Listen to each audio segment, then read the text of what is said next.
Bonsoir à tous. L'invité de l'entretien du jour est cardiologue, enseignant à l'université de Douala au Cameroun, médecin des hôpitaux français. Il fut scrutateur lors de la dernière présidentielle au Cameroun. C'est un observateur de la vie politique de son pays que nous le recevons ce soir dans l'entretien du jour. Professeur Aimé Boni, bonsoir. Bonsoir, Monsieur Parizeau. Merci d'avoir accepté notre invitation. Ça y est, Paul Biya est président de la République. Il rempile donc pour un septennat.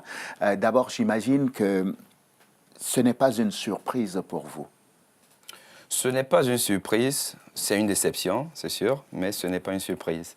Quand on voit, en fait, comment est donc dessinée la vie socio-politique du Cameroun, tous les ingrédients étaient réunis pour que malheureusement il rempile pour un énième mandat.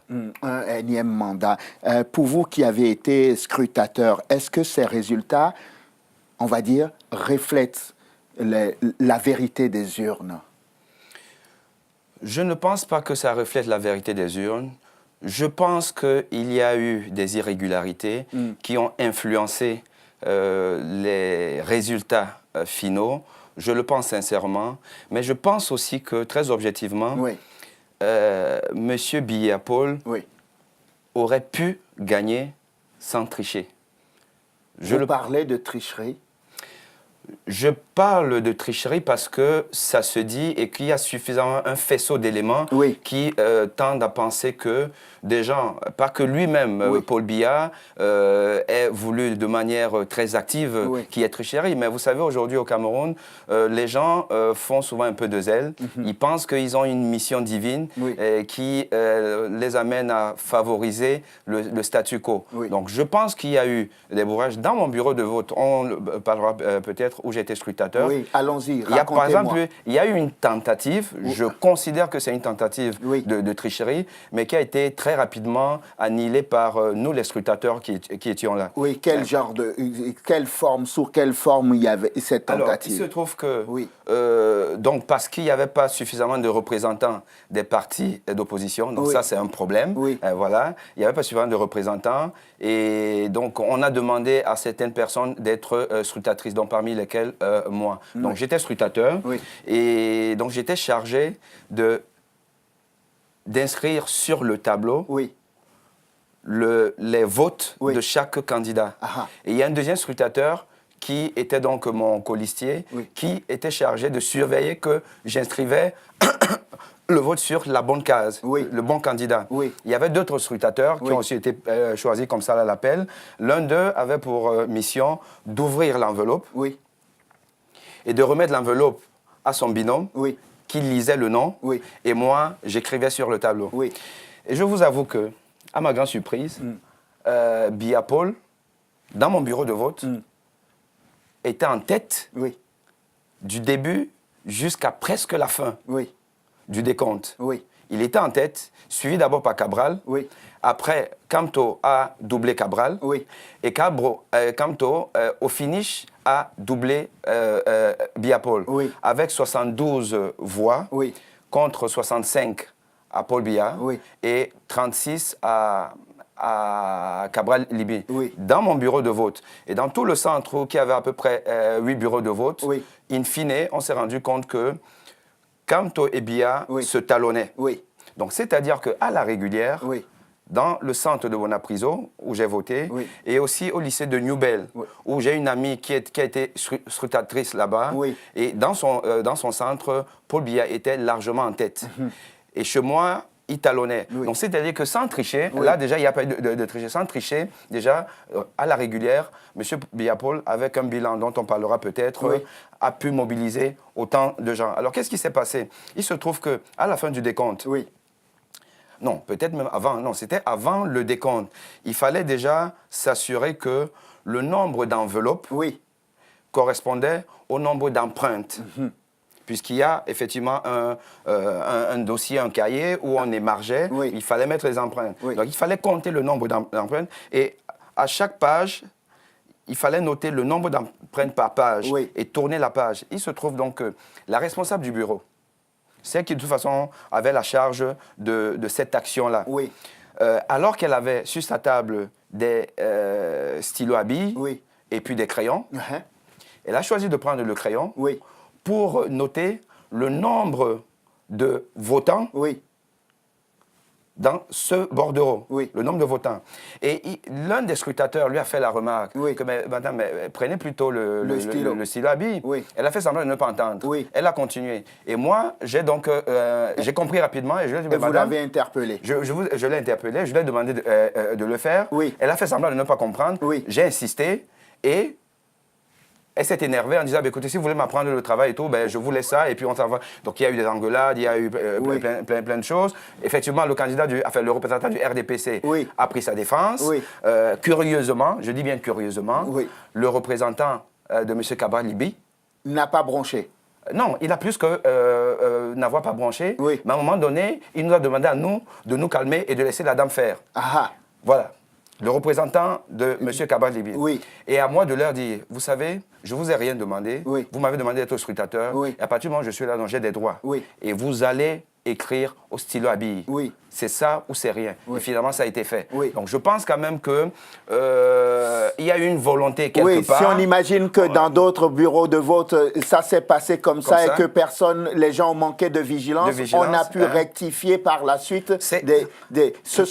On est dans l'extrapolation, d'accord? Non, bien sûr, bien sûr. On est dans l'extrapolation. Mais l'esprit n'est pas bon. Et dans un environnement où on soupçonne Elecam, on soupçonne le RDPC de tricher, ce genre d'attitude. Même le Conseil constitutionnel. Et le Conseil constitutionnel, évidemment, vous savez. Est-ce que vous avez été choqué d'ailleurs par le refus du Conseil constitutionnel, finalement le rejet par le Conseil constitutionnel de tous les recours? Alors, moi, je vais répondre en vous reprenant l'avis d'un auditeur qui a été appelé, à qui on a donné l'occasion de s'exprimer dans une chaîne panafricaine basée au Cameroun, mais pas qu'au Cameroun, je vais peut-être pas citer le nom, parce que ce jour-là, j'étais l'invité de cette chaîne, et qui a donc pour principe de donner la parole aux auditeurs. Et un auditeur a dit quelque chose de particulièrement intéressant. Il a dit, monsieur, vous savez, nous ne sommes que des simples citoyens. Le droit, on ne connaît pas. Les termes, les moyens n'ont pas été apportés, ainsi de suite. Nous, on ne sait pas ce que c'est. Ce que nous savons, c'est que nous voulons la vérité. Et à partir du moment où on nous dit que un PV est suspect d'irrégularité et que on nous dit que ce PV se trouve quelque part, nous aimerions que le Conseil constitutionnel aille chercher ce PV et pour la manifestation de la vérité.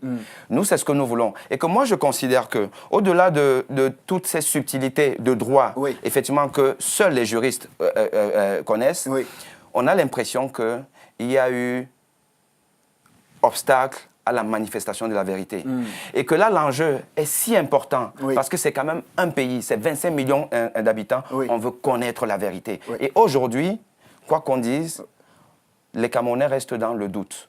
Et ce doute est encore magnifié par le fait que lorsqu'on a gagné avec 71% de voix, c'est-à-dire qu'on a quasi l'unanimité, ça c'était des scores à la soviétique.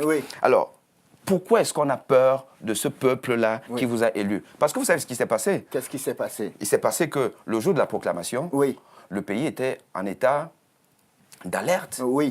C'est pour prévenir juste, on va dire, des manifestations d'humeur de partisans, d'opposants qui ne seraient pas d'accord forcément. On a déjà vu sous d'autres cieux des gens manifester leur humeur bruyamment. Mais d'accord, mais ça c'est logique lorsqu'on a gagné avec 39% contre 38%. Mais quand on a 71%... Vous donnez les vrais scores là? Non, je donne pas les vrais scores, mais c'est quand même des scores aussi qu'une certaine opposition essaye de réclamer. Mais ceci dit, je veux simplement dire que lorsqu'on a gagné avec 71%, franchement, on n'a pas besoin... Normalement, c'est un plébiscite. C'est un plébiscite. Et avec ce genre de plébiscite, on n'a pas l'armée qui sillonne toutes les villes.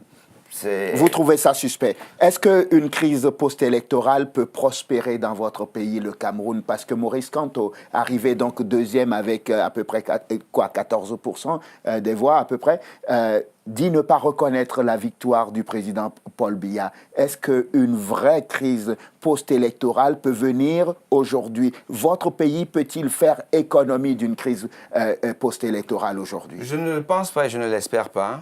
Je crois que Maurice Kamto a aussi dit qu'il va utiliser toutes les voies légales. Oui. Voilà. Et donc, quand on parle de voies légales, je suppose qu'on ne pense pas à la rue en tant que un soulèvement populaire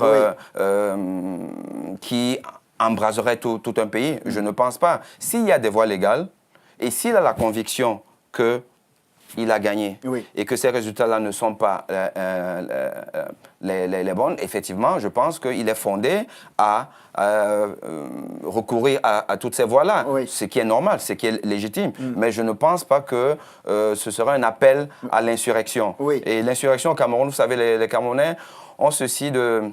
C'est un avantage, un désavantage. C'est vrai que la partie anglophone est en guerre, on va dire ça, parce qu'il y a la guerre au Cameroun aujourd'hui. Mais c'est des gens qui ont un comportement radicalement opposé, différent du peuple bantou francophone, qui fait que les bantous francophones sont quand même des gens assez peureux et qui préfèrent que ce soit les autres qui...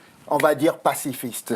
C'est des pacifistes, mais c'est un peu plus que ça. Mais bon, pour l'occasion, effectivement, on utilisera ce terme-là parce que dans ce cas, je pense que c'est quand même une qualité, parce qu'il ne faut pas la guerre. Monsieur Boni, qu'est-ce qui est le plus triste pour vous aujourd'hui? Que votre pays n'ait pas pu, par exemple, trouver un successeur à Paul Biya ou qu'on soit dans une situation où la victoire de Paul Biya a un goût amer? Je pense qu'elle a un goût amer, quoi qu'on dise. Elle a un goût amer et que d'ailleurs le spectacle de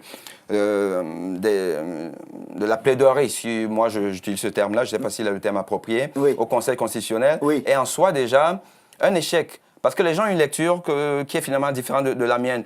On a vu donc, des gens s'exprimer, donc c'était en Mondiovision, donc il y a une certaine transparence. Les avocats ont été assez brillants dans leur exercice, soit. Mais sauf que ça découle quand même d'un échec. L'échec, c'est quoi? C'est qu'il y a contestation. S'il y a contestation, c'est parce qu'on estime qu'il y a eu tricherie. Et il y a contestation, et il y a d'ailleurs plaidoirie, il y a contentieux avant les résultats. Avant les résultats. Pourquoi? C'est une bizarrerie chez vous, ça. Ben oui, mais parce qu'on est dans un pays où on proclame les résultats 2 semaines après le scrutin. Et l'explication que le gouvernement donne est même la preuve d'un bilan catastrophique.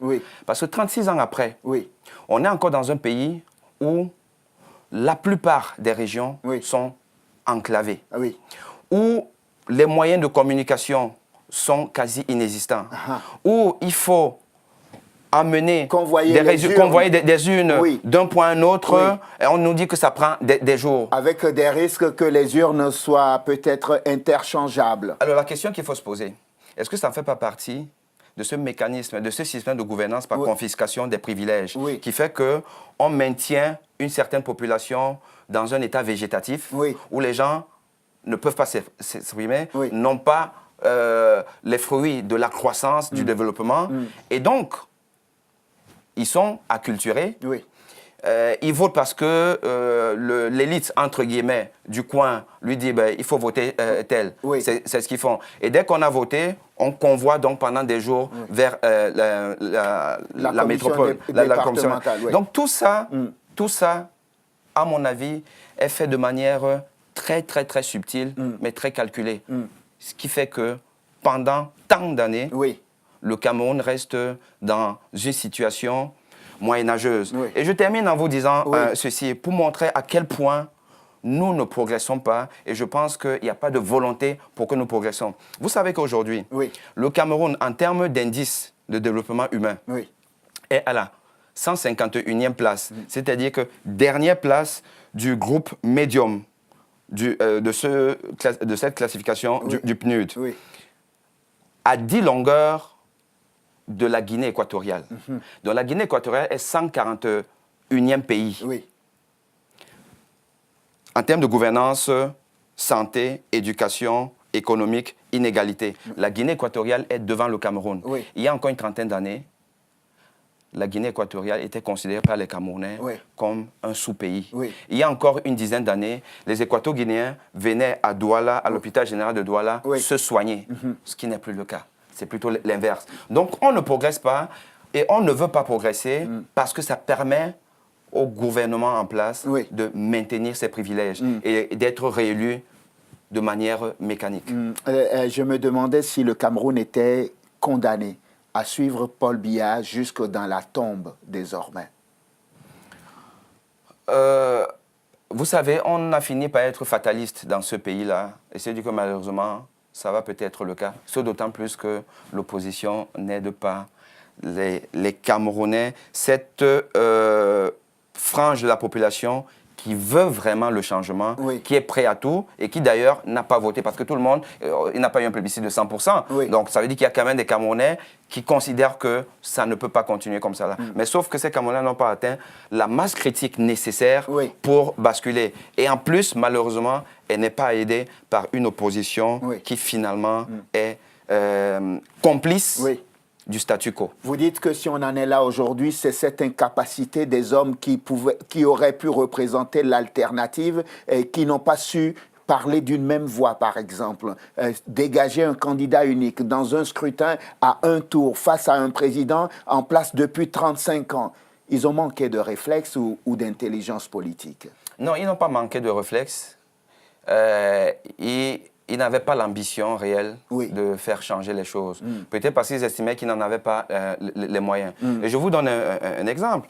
Et je parle de lui parce que vous savez, dans la vie, c'est un peu comme un enfant. Qui aime bien châtie bien. Quand vous aimez quelqu'un, vous serez d'autant plus déçu, d'autant plus en colère de la déception qui peut découler donc de son action ou alors son inaction. Alors, moi, je veux parler, par exemple, de M. Cabral Libby, qui a quand même cristallisé les espoirs d'un pays. Vous comprenez? C'est quand même hallucinant d'écouter ce monsieur sur une chaîne de la place camerounaise, pour ne pas citer STV, dans une émission qui est quand même très regardée, qu'on appelle Entretien avec, voilà, où le journaliste lui a posé la question dans tous les sens. Qu'est-ce qui s'est passé? Pourquoi il n'y a pas eu coalition? Or, vous saviez que c'était une conditionnalité pour le changement. Pourquoi il n'y a pas de coalition? Alors, M. Cabral Libby nous a expliqué la raison essentielle qui a conduit à cette non-coalition. Et ce n'était pas une raison programmatique. Ce n'est pas parce que son programme ne correspond pas au programme de l'autre et ainsi de suite. Mais c'est simplement parce que lui, il n'est pas allé vers ça parce que les autres le prenaient de haut. Parce que comme il est jeune, on le prenait pour le petit pousset qui... Alors, M. Parizeau, expliquez-moi. Lorsque vous êtes l'espoir de tout un pays, 25 millions d'habitants. Vous dites que votre ego, vous pouvez vous asseoir là-dessus. Entre nous, votre ego surpasse l'intérêt national. Je trouve que c'est très grave ce qui se passe. Je trouve que la faute de M. Cabral, elle est, je ne vais pas dire impardonnable, parce que non, dans la vie, il faut souvent pardonner, mais elle est gravissime. Et en plus, vous savez, lui-même le dit. Il dit que même les autres candidats le soupçonnent d'avoir des accointances avec le RDPC. Mais alors, quand vous le savez, et que vous devez démontrer aux autres que vous vous trompez, mais vous faites quand même tout, vous vous débrouillez en plus pour que ce soit toujours vous la cause de quelque chose. Parce que quand même, il s'est débrouillé avec ses avocats, a déposé donc sa requête en contentieux à la 73e heure, comme par hasard. Et en plus, il nous explique ce jour-là que non, en fait, en réalité, ces conseils sont arrivés au Conseil constitutionnel longtemps avant l'heure fatidique de 18h, mais sauf que le greffier est resté dans son bureau pendant des heures avec un monsieur, il ne nous a pas dit avec un autre candidat, avec un monsieur, il ne nous a reçu qu'à 19h. Quand vous êtes candidat à la présidence de la République, vous êtes prioritaire. Si vous arrivez donc au Conseil constitutionnel, genre à 16h ou à 17h, et qu'on vous reçoit 2 heures après, et vous acceptez une décharge où on a marqué 19h. Franchement, il y a un problème, il faut s'interroger. Monsieur Boni, on arrive malheureusement au terme de cet entretien. J'avais encore 2 questions à vous poser et on va conclure là-dessus. La première, c'est que on n'arrive pas très bien à comprendre ce qu'un président de 85 ans qui aura passé 36 ans au pouvoir peut encore faire pour une nation comme la vôtre qui a 25 millions d'habitants aujourd'hui.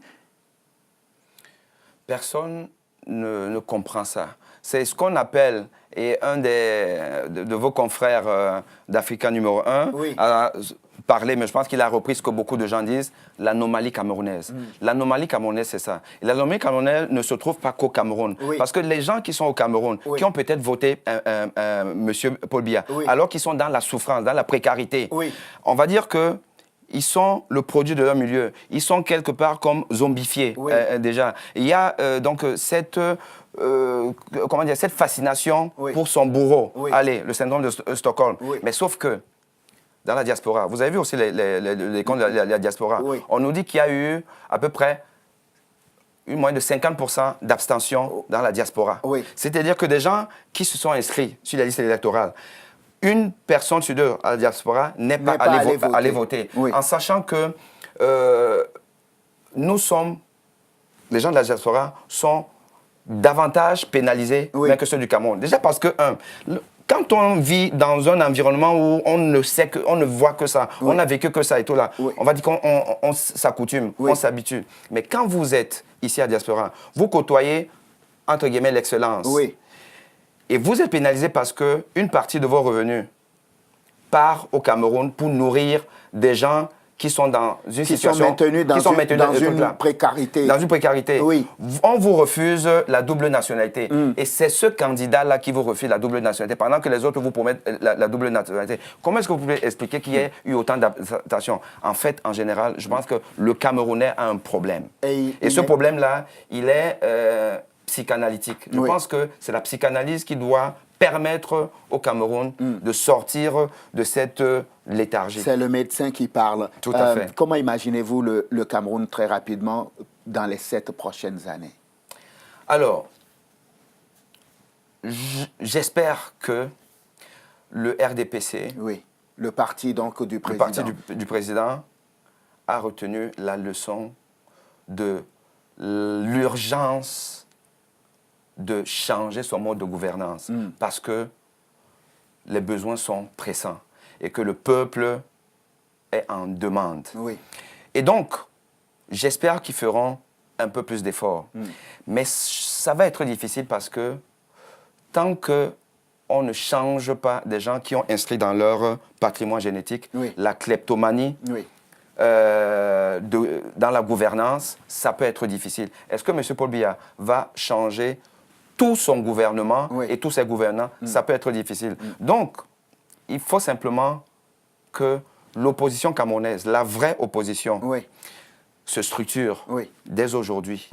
Dès aujourd'hui, pour les 7 années à venir, pour mener un combat de pédagogie, enfin une certaine pédagogie, éduquer les populations. Parce que les populations sont suffisamment en retrait de l'intérêt que représente la gestion de la cité. Donc il faut que cette opposition-là fasse ce travail et qu'elle dégage de vrais leaders, pas des gens qui arrivent un peu par hasard à la dernière année pour se présenter comme des messies et après on se rend compte qu'en fait ils roulaient peut-être pour leur propre, propre intérêt. Donc c'est ça qui va permettre de sortir de, enfin, d'aborder 2025 avec un peu plus d'optimisme. Peut-être que ce sera aussi le septennat au cours duquel le RDPC va décider de changer la Constitution, de revenir à une limitation de mandat et à un quinquennat. Mais ça devrait être d'ailleurs le combat de l'opposition. C'est pour ça que les législatives qui arrivent sont un tournant, et tout le monde est d'accord là-dessus, c'est un tournant sur la vie politique au Cameroun, parce qu'il faut que l'opposition ait, si elle peut avoir une majorité au Parlement, pour effectivement permettre la modification de plusieurs lois, parmi lesquelles celle-là. Ça pourrait aussi surtout permettre au président Paul Biya de ne jamais avoir un successeur qui aura autant d'années à la tête du pays. Mais ça, c'est un autre débat. Mais il n'en aura même pas. Vous pouvez être sûr d'une chose, c'est qu'il a battu le record de Guinness. Professeur Aimé Boni, merci infiniment. C'est moi. Cardiologue, enseignant à l'université de Douala au Cameroun, médecin des hôpitaux français ici en France. Vous aviez été donc scrutateur lors de la dernière élection présidentielle le 7 octobre dernier au Cameroun. Et avec vous, on a parlé de cette élection donc, qui a déclaré Paul Biya vainqueur à la fin, proclamation du Conseil constitutionnel. Merci infiniment d'être venu dans l'entretien du jour. Mais c'est moi qui vous remercie pour cet honneur que vous me faites. Merci à vous de nous avoir suivis. Je vous souhaite de passer une excellente suite de programmes. Évidemment, sur Télé Sud, on se retrouve demain pour un nouveau numéro. D'ici là, portez-vous bien. À demain.